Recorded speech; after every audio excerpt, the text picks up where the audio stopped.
मैं कह रहा हूँ कि नरेंद्र मोदी जी जो हमारे आदरणीय प्रधानमंत्री हैं, वो तो इसी संविधान से प्रधानमंत्री बने हैं ना, नहीं तो तेल पेर रहे होते कहीं। उनकी कमेटी क्या कर रही है आज भी गुजरात में सब जानते हैं। चूंकि बड़ी नेता हैं, उत्तर भारत से लेकर साउथ तक उनकी एक पहचान है, और जहाँ जहाँ वो खड़ी हो जाएंगी, जहाँ पोस्टर पर उनका चेहरा चला जाता है, उससे दलित समाज एकजुट होता है, या उसको एक विजन मिल जाता है, एक रास्ता मिल जाता है कि हमें कहाँ वोट करना है। तो कोशिश हो रही है। हम जो बने तो तुम कौन से बंदे बहादुर थे, तुम कौन से प्रतापी थे, कौन से रजवाड़े थे? उन्होंने सरेंडर किया, उन्होंने समझौता किया, जो भी आया यहाँ जीत के चला गया। ऐसे ऐसे नाग हैं जिसके कई फन हैं, अलग अलग फन हैं, किसी से कुछ बात कहेंगे, किसी से कुछ बात कहें। ये सब जो है 36 फन वाले नाग हैं, किसी मुंह से कुछ बोलेंगे, किसी मुंह से कुछ बोलेंगे। इनकी बात कोई भरोसा नहीं, इनकी बात का भरोसा करके 15 लाख पत्थर छोड़ते हैं कि 90% के दिमाग में क्या चल रहा है।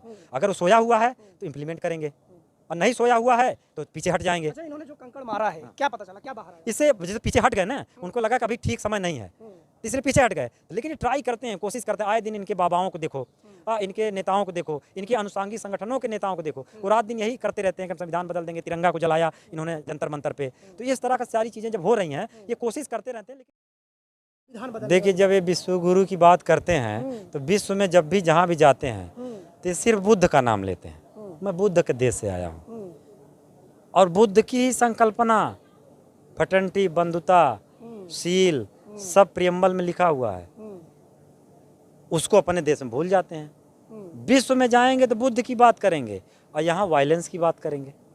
यहाँ अच्छा, ये संविधान बदलेगा तभी नया भारत बदलेगा? देखिए, अब मैं कह रहा हूँ भारत का जो संविधान है उसको बदलने के लिए वहाँ पर जब भी अगर संविधान में कोई दिक्कत है, अब सवाल यह है कि इनके पास इतनी क्षमता नहीं कि संविधान बदल लें। एक प्रोविजन है संविधान के अंदर, वो है कॉन्स्टिट्यूशनल अमेंडमेंट का। संसद को अधिकार है कि जब चाहे अगर जनता के पक्ष में या कोई भी ऐसी क्लॉज, ऐसी भी धाराएं या ऐसा कोई नियम बना सकती है जो है ज़रूरत है समाज की, तो इसीलिए उसमें अमेंडमेंट का एक प्रोविजन रखा गया है। 106 संशोधन हो चुके हैं। संशोधन से बात नहीं बन पा रही, जो बदलने की बात हो अब बदलना क्या है? अब मैं कह रहा हूँ कि संविधान बदलने के लिए मेजोरिटी की जरूरत है, मेजोरिटी में ये है। तो अगर मैं कह रहा हूँ संविधान बदलने के लिए नया संविधान सभा थोड़ी बनेगी, कैसे बनेगा, कैसे बदलोगे? इनके पास एक ऑलरेडी पुराना मॉडल है, मनु का संविधान, उसको लागू करने की बात कर रहे हैं। चलो उसको भी नहीं, मैं कह रहा हूँ कि नरेंद्र मोदी जी जो हमारे आदरणीय प्रधानमंत्री हैं, वो तो इसी संविधान से प्रधानमंत्री बने हैं ना, नहीं तो तेल पेर रहे होते कहीं। उनकी कमेटी क्या कर रही है आज भी गुजरात में सब जानते हैं।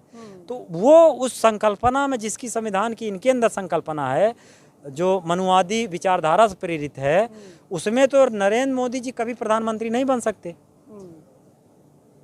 लेकिन बाबा साहब के द्वारा, संविधान सभा द्वारा जो संविधान तैयार हुआ, उसमें नरेंद्र मोदी जी, बहन जी, माननीय लालू जी, कोई भी हाशिए का कोई भी सिटीजन देश का नागरिक बन सकता है अगर वो संसद में मेजोरिटी में जीत के आता है। अगर गुलामी की विरासत है ये संविधान, जो गोरे छोड़कर चले गए, वहीं हमने उसे डेंटिंग पेंटिंग करके नया बना। गुलाम कैसे हुआ?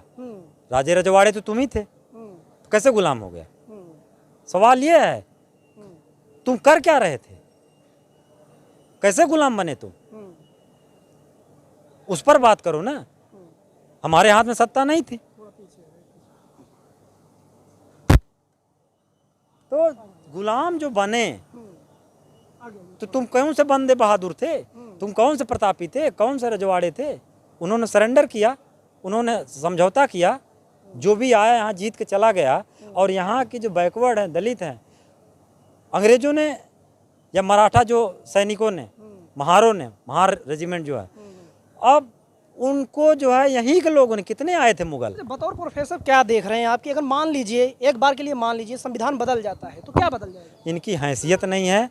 जो अभी जो इकोनॉमिक सलाहकार हैं मोदी जी के, देवराय, उन्होंने अपना स्टेटमेंट वापस ले लिया, कहा कि मेरा कोई ऐसा मंशा नहीं है। कोई भी, ये लोग कंकड़ मारते हैं, ये जनमानस की चेतना को पता करते हैं। जनमानस का मतलब जो मेजोरिटेरियन, जो भारत का सिटीजन है, अब उसमें आप मान लीजिए 1931 की जनगणना के हिसाब से 52% ओबीसी है, 17.5%, 16% जो है दलित समुदाय है, 7-8% ट्राइबल है और माइनॉरिटी, मिला के मोटा मोटी 90% जो है हो जाता है। अब इस 90% की जो संकल्पना है, इस 90% की संकल्पना को आप कैसे देखते हो, उसमें कैसे बदल पाओगे? मनोज झा जी कह रहे हैं कि ये बुलवाया गया है, आपको भी लगता है बुलवाया? मैं कह रहा हूँ पत्थर छोड़ते हैं कि 90% के दिमाग में क्या चल रहा है। अगर वो सोया हुआ है तो इम्प्लीमेंट करेंगे, और नहीं सोया हुआ है तो पीछे हट जाएंगे। अच्छा, इन्होंने जो कंकड़ मारा है, क्या पता चला, क्या बाहर आया? इससे जैसे पीछे हट गए ना, उनको लगा कि अभी ठीक समय नहीं है, तो इसलिए पीछे हट गए। तो लेकिन ये ट्राई करते हैं, कोशिश करते हैं। आए दिन इनके बाबाओं को देखो, इनके नेताओं को देखो, इनके अनुसांगी संगठनों के नेताओं को देखो, वो रात दिन यही करते रहते हैं कि हम संविधान बदल देंगे। तिरंगा को जलाया इन्होंने जंतर मंतर पे।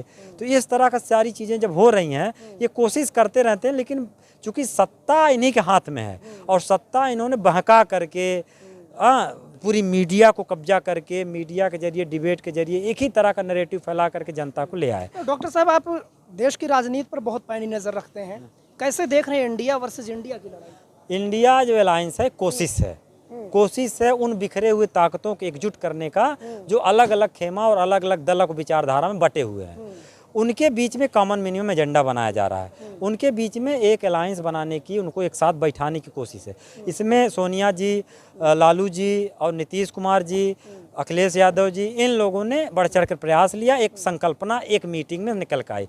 अभी और भी मीटिंगें इनकी होनी है, तो अभी कोई फाइनल नहीं है, लेकिन ये कोशिश जारी है कि इसमें हर हाशिए का समाज आ जाए, एकजुट हो जाए, ताकि हम इस जो संविधान बदलने वाले की जो मंशा रखते हैं, सत्ता में आने के बाद जो लिंचिंग करा रहे हैं, जो दंगा करा रहे हैं, उनको रोका जा सके और देश का जो फैब्रिक है, देश का जो सौहार्द है, भाईचारा है, उसको बचाया जा सके। अच्छा, बचाया जा सके, लेकिन झटका तो लगा होगा ना कि जैसे राजभर की पार्टी अलग हो गई, उधर पासवान जी की पार्टी अलग हो गई, तो कैसे लगेगा? देखिए, ये पहले कहते थे कि शेर है अकेला चल रहा है, फिर थोड़े शेर अकेले अकेले जो है 27-28 लोगों को ले आया अपने साथ। पहले शेर अकेला चलता है, तो इनका क्या है, ये ऐसे नाग हैं इन जिसके कई फन हैं, अलग अलग फन हैं। किसी से कुछ बात कहेंगे, किसी से कुछ बात कहें। ये सब जो है 36 फन वाले नाग हैं। किसी मुंह से कुछ बोलेंगे, किसी मुंह से कुछ बोलेंगे। इनकी बात कोई भरोसा नहीं। इनकी बात का भरोसा करके 15 लाख भरोसा कर लिया ना, नोटबंदी से जो है आतंकवादियों कमर टूट जाएगी, 15 लाख आपके अकाउंट में आ जाएगा, बाद में बोल दिए जुमला है। तो ये इन्हीं बोलते रहते हैं। इनको दिल्ली की सत्ता तक आने के लिए उत्तर प्रदेश का रास्ता तय करना पड़ता है, लेकिन मायावती जी वहाँ अलग हैं, तो लगता नहीं है कि ये जो campaign for violence free India है, कि भाई सबसे ज़्यादा हमला किस पर हो रहा है? दलित समाज पे हो रहा है, माइनॉरिटी समाज पे हो रहा है, कत्लेआम हो रहा है, इनकाउंटर हो रहा है। हाथरस में क्या हुआ आप देखें, ये रातों रात पेट्रोल डाल करके एक दलित बेटी को जला दिया गया। परिवार आज भी न्याय की गुहार लगा रहा है, मिला नहीं उसको। जो पुलिस महकमे में कुछ कचहरी चक्कर लगा रहा है, कुछ नहीं हुआ।